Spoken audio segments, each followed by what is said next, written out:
Students, कैसे हो बच्चों। आई होप आप सब ठीक होंगे। आज मैं जो लेक्चर अपलोड कर रही हूँ, टॉपिक का नाम है शेयर कैपिटल। ओके, तो शेयर कैपिटल होता क्या है, सबसे पहले हम ये जानेंगे। शेयर कैपिटल होता है it is the money a company raises bye issuing a common stock called shares, है ना। कंपनी को जब फंड्स की नीड होती है तो कंपनी क्या करती है, पब्लिक से फंड्स रेज करना चाहती है, तो वो क्या करती है, शेयर्स को ऑफर करती है पब्लिक को। तो जो मनी कलेक्ट होती है by receiving that money from the public, उसको शेयर कैपिटल कहा जाता है। The amount of share capital, share capital का एक नाम और है जिसको इक्विटी कहते हैं। Financing a company has can change over time, तो जो फंड्स रेज करने हैं वो नीड्स के अकॉर्डिंग रेज किए जाते हैं। डन। शेयर्स, नेक्स्ट टॉपिक आता है। शेयर्स होता क्या है, जो कैपिटल होती है ना कंपनी की, जब उसको स्मॉलर पार्ट्स में डिवाइड किया जाता है, जो स्मॉलर पार्ट है वो शेयर होता है। तो मैंने क्या लिखा है यहाँ पे, the capital of a company is divided into smaller parts called share. यहाँ पे एक एग्जांपल मैंने रखी है बच्चों, कि मान लो एक कंपनी की कैपिटल है 10 लाख रुपए। ठीक है, आपने पार्टनरशिप तो कर रखा है, आपको पता है कैपिटल होता क्या है। कैपिटल क्या है, initial investment to start a business. Companies के केस में हम शेयर कैपिटल की बात कर रहे हैं। मान लो एक कंपनी की कैपिटल है 10 लाख रुपए, उसको हम शेयर्स में कैसे लिखेंगे, हम उसको ऐसे लिख सकते हैं कि 1 lakh shares at the rate of ₹10 each. यहाँ पे एक शेयर की कीमत बताई गई है 10 रुपये और 1 लाख शेयर्स हुए, तो जब इनको मल्टीप्लाई करेंगे तो 10 लाख रुपीज़ हो जाएगा।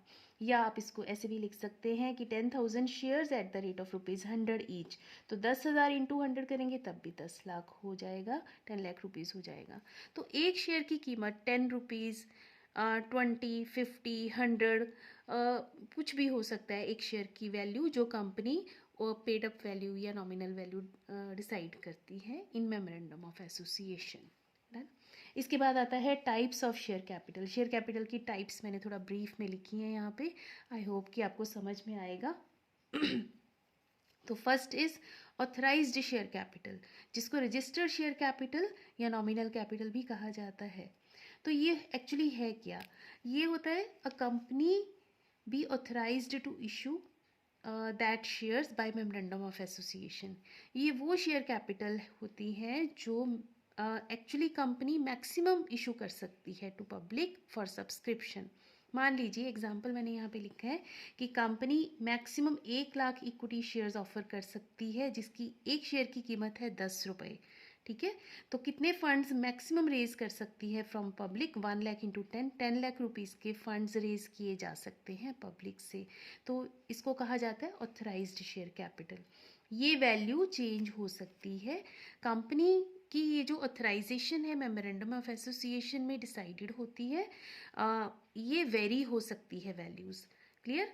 इसके बाद आता है issued share capital. Issued share capital होता क्या है, ये पार्ट रहता है ऑथराइज्ड शेयर कैपिटल का। It is a part of authorised share capital that can be issued to public for subscription. ये ऑथराइज्ड शेयर कैपिटल का ही पार्ट है जो कंपनी इशू करती है पब्लिक को फॉर सब्सक्रिप्शन। फॉर एग्जाम्पल, मैंने ऊपर एक एग्जाम्पल रखी है कि 1 लाख इक्विटी शेयर से ऑथराइज्ड है कंपनी, इतने फंड्स रेज कर सकती है। कंपनी ने 1 लाख ऑफर नहीं किया पब्लिक को, कंपनी ने 1 लाख में से 80,000 इक्विटी शेयर ऑफर किए हैं पब्लिक को at the rate of ₹10 each. तो मीन्स कंपनी अभी 10 लाख रुपए के फंड्स नहीं रेज करना चाहती है, उसको 8 लाख रुपए की ज़रूरत है मान लो, तो उसने क्या किया, 80,000 शेयर्स ऑफर कर दिए पब्लिक को एट ₹10। तो 8 लाख रुपए के ऑफर है पब्लिक को कि आप सब्सक्राइब कीजिए। क्लियर। इसके बाद आता है subscribed share capital. Subscribed share capital क्या है, इशूड शेयर कैपिटल का ही पार्ट होता है जो पब्लिक एक्चुअली सब्सक्राइब करती है। पब्लिक ने कितनी एप्लीकेशंस भेजी हैं कंपनी को, वो सब्सक्राइब्ड शेयर कैपिटल है। कंपनी ने ऑफर किए थे 80,000 इक्विटी शेयर्स की, आप हमसे परचेज कीजिए, सब्सक्राइब कीजिए, लेकिन पब्लिक ने 70,000 इक्विटी शेयर सब्सक्राइब किए हैं at the rate of ₹10 each. तो 7 लाख रुपीज़ के लिए सब्सक्रिप्शन आया है। क्लियर। इसके बाद इसके फर्दर सब 2 पार्ट्स आते हैं, subscribed and fully paid up, subscribed and not fully paid up.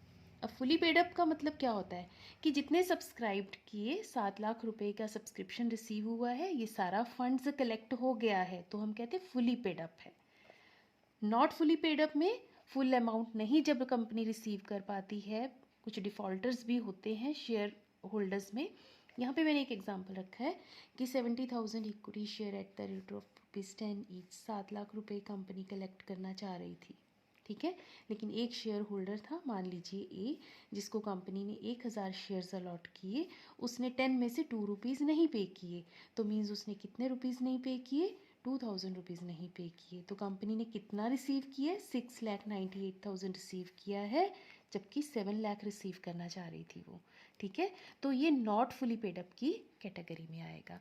I hope ये मैंने शॉर्ट वीडियो डाली है, मुझे लगता है कि आपको समझ आनी चाहिए। अगर आपको मेरी वीडियो अच्छी लगी तो काइंडली आप इसको सब्सक्राइब कीजिए, अपने फ्रेंड्स के साथ शेयर कीजिए, ताकि उनको भी एग्ज़ाम में हेल्प हो। Thank you so much, bye bye.